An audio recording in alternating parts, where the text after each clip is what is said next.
Di video kali ini kita bakal bahas tentang sebenarnya trading itu gampang gak sih? Kenapa kok banyak peminat di dalam industri trading ini? Kalau kita ngomongin trading, gue sebagai profesional trader yang udah nyemplung selama 7 tahun dan menjadi profitable trader juga, ya sebenarnya industri trading ini sangat tricky. Menurut gue sendiri, trading itu adalah cara paling sulit untuk mendapatkan uang yang mudah. Simpelnya gini, dalam trading itu banyak variabel yang harus kita penuhi. Ya kalau kita ngomongin industri manapun lah, kita ngomongin kerjaan manapun lah. Atau kita ngomongin sekolah dulu. Sekolah itu kita butuh berapa ya? Pendidikan formal lah. Kita itu mungkin butuh 3 tahun SMA, 4 tahun kuliah kan untuk menjadi sarjana. Itu aja udah 7 tahun. Kalau kita ngomong untuk menjadi karyawan sendiri, level manager atau minimal supervisor atau atasnya dikit, itu kan butuh waktu bertahun-tahun, kecuali kalau lu emang udah punya pengalaman atau kenalan. Ya sama halnya dengan trading, kalau kita memang mau menjadi trader yang profitable dan profesional ya jangan harap hal itu bisa didapat dalam waktu 3 bulan, setahun atau 2 tahun. Ya minimal kita udah ada pengalaman, udah punya jam terbang, udah punya strategi yang profitable. Ya makanya trading itu banyak variabelnya. Di antara lain, kita harus paham dulu yang namanya risk reward ratio. Ini hal paling simpel. Jangan sampai lu nggak tahu trading itu kalau kita cuan itu harus lebih besar dibanding kita lossnya. Simpelnya gini, kalau kita meresikokan sebuah motor, ya kita harus mendapatkan sebuah mobil. Jangan sampai dibalik. Kita lossnya $200, tapi kita profitnya $100. Sama aja bohong. Yang ada kita rugi terus, yang ada kita MC terus. Itu nggak bagus. Ya kalau kita mau mendapatkan mobil, kita harus meresikokannya hanya sekedar sebuah motor. Itu yang bagus. Jadi ibaratnya ya, kalau kita trading, kita itu punya strategi. Kita open berdasarkan, ini contoh simple lah. Kita open berdasarkan support resisten. Kalau saya kan tradingnya di forex ya, jadi hitungannya pakai pips. Kalau kita profitnya 100 pip, ya rugi kita harus lebih kecil. At least di 1/2 yang berarti di 50 pips teman-teman. So, ini adalah fokus utama yang harus kalian bentuk dulu. Variabel utama yang harus kalian penuhi dulu. Variabel lainnya, kita harus paham lah antara analisa teknikal dan fundamental. Analisa teknikal ini nggak usah pusing-pusing, nggak usah dibikin pusing. Kita nggak usah ngejar win rate yang 100%, kita nggak usah ngejar strategi yang holy grail. Kita itu fokus aja terhadap tren. Minimal itu dulu, kita paham bagaimana arah tren. Tren itu simple kok. Kalau kita naik, ya kita cari opportunity untuk buy.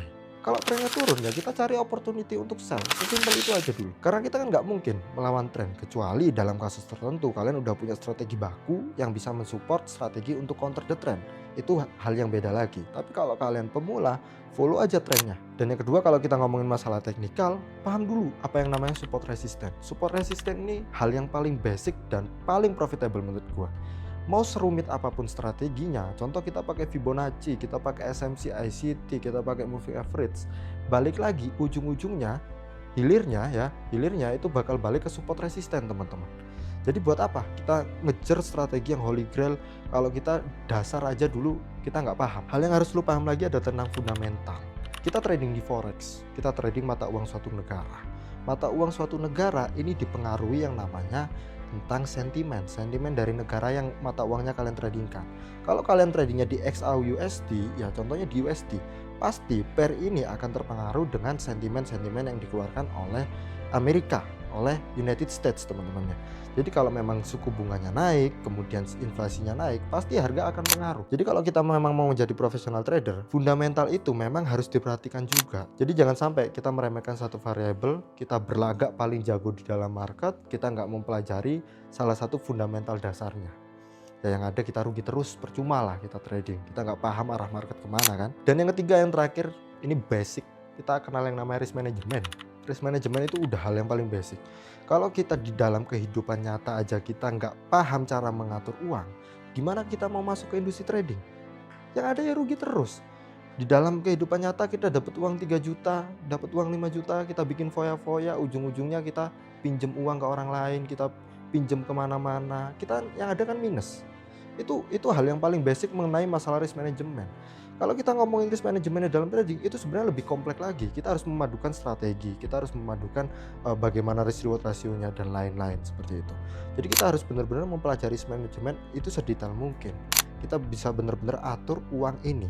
Karena gue percaya sih ya, dalam trading cari duit itu gampang banget. Cari duit itu gampang banget. Yang susah itu adalah mempertahankan dan gulung uangnya lagi. Ini yang paling susah. Manusia itu udah pada dasarnya udah kenal yang namanya fear and greed lah, ketakutan dan keserakahan. Orang kalau udah takut ya pasti nggak bisa making money. Tapi yang lebih bahaya lagi, orang kalau udah serakah maunya making money terus-terusan. Yang ada kalau kita nggak kekontrol, resiko kita nggak terukur, kita maunya all in terus, ya rugi terus, boncos terus. Ini kenapa kebanyakan trader pemula itu 80% rugi, karena yang nggak memperhatikan 3 hal itu tadi. Ini hal simpel padahal, tapi banyak dilupakan teman-teman. Ya, hal simpel tapi banyak dilupakan. Jadi kalau lu mau fokus trading, mau menjadi profesional trader, mau menjadi profitable trader, trader yang cuan konsisten, fokus ke 3 hal ini dulu. Gak usah jauh-jauh mikir strategi yang holy grail, mikir strategi yang 100% profit, mikir risk management gimana cara cari return 1000% dan lain sebagainya. Gak usah. Kita mikirnya itu yang simpel-simpel aja dulu. Industri ini tuh simpel. Industri itu tuh gampang making money. Yang terpenting kita harus tahu cara mengaturnya, ya. Jadi fokus utama ke 3 hal ini dulu. Baru kalian mungkin kalau udah ya jalan 3 tahun, 4 tahun, udah profit konsisten, kalian mau ngarah ke yang lain, mau mempelajari hal yang lain, silakan. Itu bebas lah. Untuk menunjang strategi kita sebelumnya, kita mau mempelajari fundamental yang lebih kompleks, teknikal yang lebih kompleks, silakan. Yang terpenting kita tahu dulu cara making money di sini dan mempertahankan uangnya. Itu yang utamanya. Kalau dirasa video ini bermanfaat, jangan lupa subscribe dan follow Instagram gua. Salam trader Indonesia and peace out.